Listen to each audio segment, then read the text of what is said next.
കുഞ്ഞുങ്ങളുടെ first periods അത് വളരെ നേരത്തെയും അല്ലെങ്കിൽ വളരെ ലേറ്റ് ആണെങ്കിലും രണ്ടും നമുക്ക് കൺസേണിങ് ആണ്. അപ്പോൾ ഒരു ആവറേജ് ഏജ് എന്ന് പറഞ്ഞാൽ 12 ഇയേഴ്സ് ആണ്. പക്ഷെ ചിലരിൽ ഒരു 9 ഇയേഴ്സ് വരെയും നേരത്തെയും വരാം.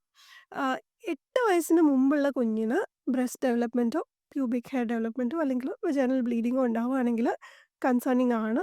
നമ്മളതിന്റെ റീസൺ എന്താണെന്ന് നോക്കണം.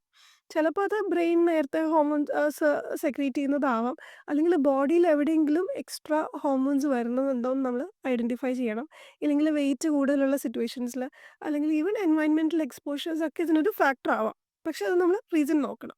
സെക്കൻഡ്ലി ഒരു 15 ഇയേഴ്സ് ആയിട്ടുള്ള കുട്ടിക്ക് പീരിയഡ്സ് വന്നില്ലെങ്കിൽ അതും കൺസേണിങ് ആണ്. കാരണം ഈ പറഞ്ഞ പോലെ തന്നെ നമ്മുടെ ബ്രെയിനിൻ്റെയോ തൈറോയിഡിൻ്റെയോ ഓവറിയുടെയോ യൂട്രസിൻ്റെയോ ഒക്കെ ഇഷ്യൂസ് കൊണ്ടാവാം.